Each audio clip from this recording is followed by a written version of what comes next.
Si toi aussi tu as décidé de ne plus travailler avec des chrétiens. Alors, c'est quelque chose que j'ai beaucoup entendu et même au travers de nos posts sur les réseaux sociaux, des études de cas qui ont été énumérées, beaucoup de gens ont dit et ont pris cette position de ne plus travailler avec des frères et des sœurs parce que, voilà, ce qui revient souvent, c'est que de tous mes clients, les chrétiens sont ceux qui payent le moins bien, qui payent, qui veulent toujours des rabais, qui payent pas, qui sont des mauvais payeurs ou qui sont les plus compliqués à gérer, etc., etc. Suite à ce point-là, il y a des éléments en fait qui sont venus à mon esprit et que je voulais partager avec toi. La première chose, c'est que le Seigneur dit qu'une maison divisée contre elle-même ne peut pas subsister. Et Jésus-Christ a prié dans Jean 17 pour l'unité des frères et sœurs. Il a dit, je veux qu'ils soient un comme nous sommes un. Et lorsque tu prends position et tu dis que moi, je ne veux plus travailler avec des chrétiens, derrière cette déclaration, quelque part, il y a forcément des traumatismes, des blessures, des offenses et qui certainement ne sont pas réglés. Qui ne sont pas réglés. Et en fait, tout ce qui n'est pas réglé, en termes de blessures, en termes d'offenses, crée des limitations, crée des blocages. Donc aujourd'hui, de rester dans cette posture-là peut placer et mettre des blocages dans ton business, dans tes affaires. Et je veux vraiment t'encourager à reconsidérer cela et à poser cela devant le Seigneur et à chercher à être guéri de toutes les offenses, de toutes les trahisons, de tous les mauvais paiements, de toutes les déceptions, etc., que tu as pu rencontrer dans ton entreprise en travaillant avec des frères et des sœurs. C'est la première chose. La deuxième chose, c'est que l'unité amène la prospérité. D'accord? L'unité amène la bénédiction. Dans le psaume 133, il est écrit, ô qu'il est doux et agréable pour tes frères de demeurer ensemble. Et c'est là que Dieu envoie la bénédiction.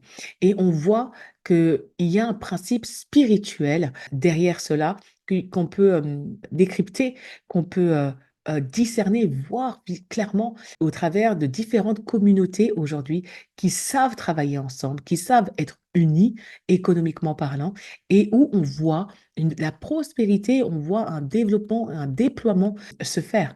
Et je veux parler, on peut penser à la communauté juive, la communauté musulmane, la communauté arabe, la communauté chinoise.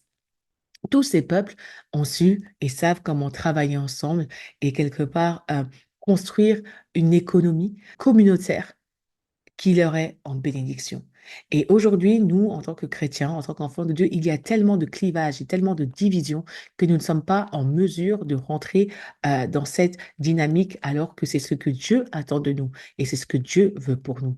Donc, vraiment, là où toi, tu t'es positionné pour dire non, moi, je travaille plus avec des chrétiens, que le Seigneur vraiment mette en toi ce désir d'unité, l'unité de son Église, l'unité de son corps pour pouvoir justement atteindre ce niveau de bénédiction économique supérieure et communautairement être en mesure de pouvoir rentrer dans une nouvelle dynamique financière notamment. La troisième chose, c'est que Dieu veut notre unité et notre réconciliation dans, dans Jean 17 que j'ai énuméré, où effectivement Jésus a prié pour nous que nous soyons unis, comme lui et le Père sont unis. Et dans 2 Corinthiens 5, au verset 20, il est déclaré que nous sommes des ambassadeurs de Christ et que nous avons le ministère de la réconciliation. Donc, il est important de prendre conscience que nous sommes appelés à travailler à cette unité et à cette réconciliation qui est sur le cœur de Dieu. Donc, lorsque tu prends cette posture et que tu dis, mais moi, je ne veux plus travailler avec des chrétiens, tu te mets en porte-à-faux et finalement, cette œuvre de réconciliation que Dieu veut faire, tu t'en extrais en fait, parce que toi-même, tu es dans une posture de créer comme une scission et de dire, non, moi, ça, je n'y prends pas part. Je ne prends pas part. Je ne m'associe pas, je ne collabore plus avec mon frère ou ma sœur. Et je pense que ça doit pleinement et vraiment attrister le cœur de Dieu. Quatrième point, c'est que pour arriver à cette capacité à travailler tous ensemble et à être unis, nous devons être guéris en profondeur et restaurés en profondeur. Déjà, la personne, si toi, tu as pris cette posture que moi, je ne travaille plus avec des chrétiens, c'est que tu as été blessé, tu as été offensé et tu dois être guéri. Parce que c'est cette offense, c'est cette blessure qui te donne d'avoir cette position qui n'est pas forcément juste devant Dieu. Ensuite, souvent, je demandais à tous les clients qui m'ont dit ça, je me suis dit, mais est-ce que en fait, tu ne veux pas travailler avec des chrétiens ou avec des Afro-Caribéens? Ces chrétiens qui t'ont est-ce que c'était des chrétiens ou est-ce que c'était des noirs? On va parler français. Et la plupart du temps, c'était des noirs.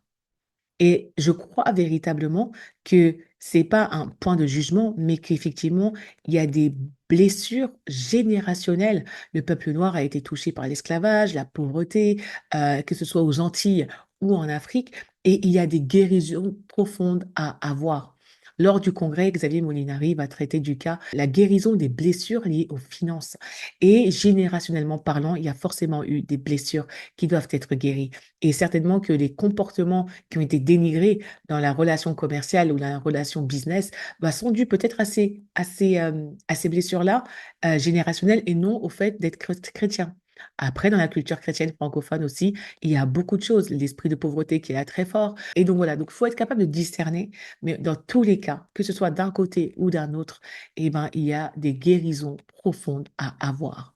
Et enfin, je veux finir pour ouvrir sur le congrès, j'en ai parlé là, mais le congrès, effectivement, est un événement que Dieu a suscité aussi pour que nous puissions nous réconcilier et être guéris par rapport à ces relations entre frères et sœurs commercialement qui ont été fracturées, qui ont été brisées parfois et qui sont maintenant rejetées, que Dieu puisse nous réconcilier à nouveau. Et je crois que c'est un terrain où lorsque chacun va être, durant cet événement, transformé, guéri par le Saint-Esprit, et ben que nous aurons l'espace pour pouvoir nous tenir la main d'association, travailler ensemble, travailler à cette unité et commercialement, économiquement, former quelque chose qui posera les pierres à une économie de mutualité, une économie circulaire que Dieu veut, je pense, pour son peuple. Donc, je veux vraiment t'encourager à nous rejoindre les 15 et 16 novembre, que ce soit en ligne ou en présentiel à Paris, à vivre ce congrès. La plateforme en ligne a vraiment été choisie pour sa puissance de connectivité, de networking également. Et je crois que Dieu va tout mettre en œuvre pour nous bénir et nous rassembler, nous réconcilier durant cet événement. C'est sa volonté que nous puissions être unis et les témoignages que nous avons en termes de connexion divine, en termes de partenariat qui se font suite au congrès sont réels. Alors je crois qu'il y a une bénédiction pour toi. Il y a une part que Dieu veut libérer dans ta vie. Il y a quelque chose que Dieu veut déverser et je prie véritablement pour que tu t'en saisisses au nom de Jésus.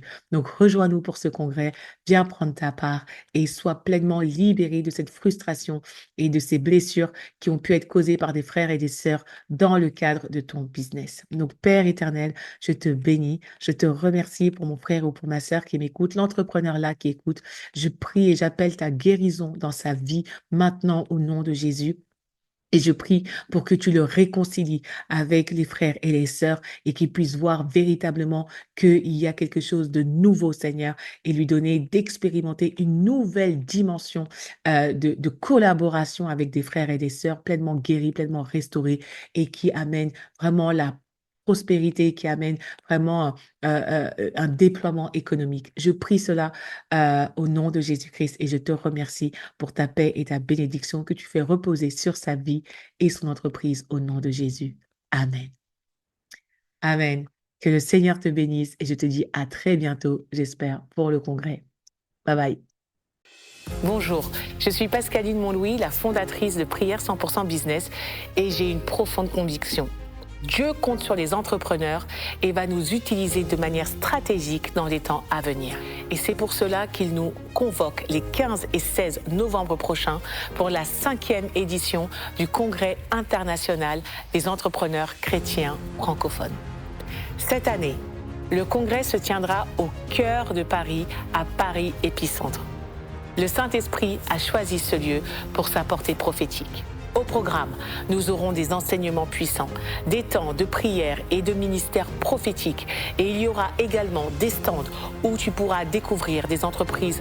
Et en plus, nous aurons également 3 jours de pré-congrès exclusivement en ligne les 12, 13 et 14 novembre avec des sessions d'intercession, des sessions de networking, des masterclass business pour nous mettre dans le bain et commencer à nous connecter.